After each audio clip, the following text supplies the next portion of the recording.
All right, welcome back. And here's a quick take on how to find a job or land a job after your PhD. Now, this is a rather tricky one, but it's something that I have experience with. So here's what I think, how to go about this process in less than 5 minutes.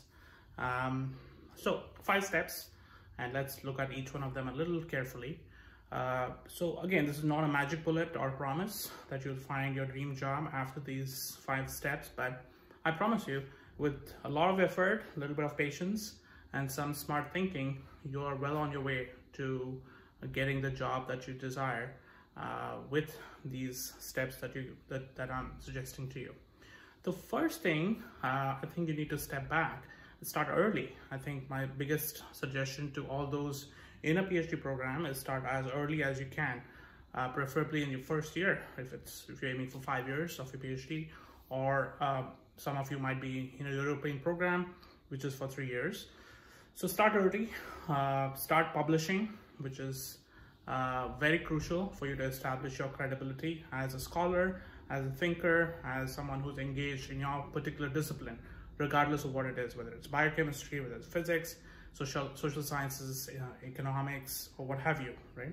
So start publishing early, start collaborating with folks, fellow peers, who are in your cohort, or people who are ahead of you, your mentors, anyone who's able to collaborate with you and help you think through the ideas that are important. So that's step number 1. Start early, right? Start during your PhD. So this is sort of counterintuitive to the title of the video. So you need to start while you're in the program. Second one is, of course, get published, and not necessarily in academic spaces. Of course, that's crucial. That's the currency you have to establish your credibility in good peer-reviewed journals. Find out from your mentors or your colleagues and friends which those journals are, which are the journals that matter for you. Maybe make a list of 10 or 15 of them, top tier, second tier, third tier, and aim for all of them. Sometimes numbers matter, sometimes just quality of the journals matter. So aim, I would say, across the board, and also publish in industry journals, publish blogs, participate in any platform that gives your research, original research, visibility, right? So that was point number 2. And the third point is related to this second point, which is get some notoriety, get recognized for something, 1 or 2 big ideas that you're pushing for, that you're advocating. Build an argument. So basically try and figure out what is it that you're saying and why should people pay attention to your set of ideas or arguments. So that's your third step. Fourth, network with folks who can hire you, network with folks who you can co-publish with, network with folks who can give you money, grant funding, right, for your research.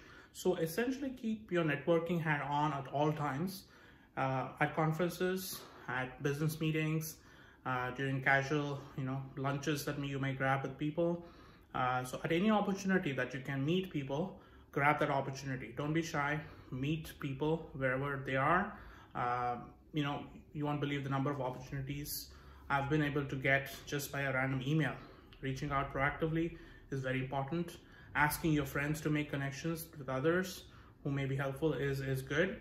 But essentially any form of proactive networking with the right intention, usually people respond. If you're reaching out for the right reasons, people are welcoming, and be respectful of their time, as well as use your ask strategically, right? Don't waste that ask just like that. So that is step 4. Step 5 also, and I think this is the most crucial one, demonstrate what value you bring to the table. Any point of time, what are you adding? What problem are you solving? What are you adding to the mix? Why should people hire you? Why should people even talk to you? Why should they give you that teaching opportunity? What is your research contributing to? What problem are you solving in the world, right? So think of this as a 3-layer problem: research, teaching, advocacy, right? So if you are a pure researcher, ask yourself those questions. How is my research contributing to this problem solving? How is my teaching effective, or what is it that adding to the mix if you're a teaching related person, or if you're aiming for a teaching job? If you are a more community engaged person, community-based scholar, ask yourself, how will the communities I work with benefit from these sets of issues? So hopefully this short video has helped you, and I look forward to any comments.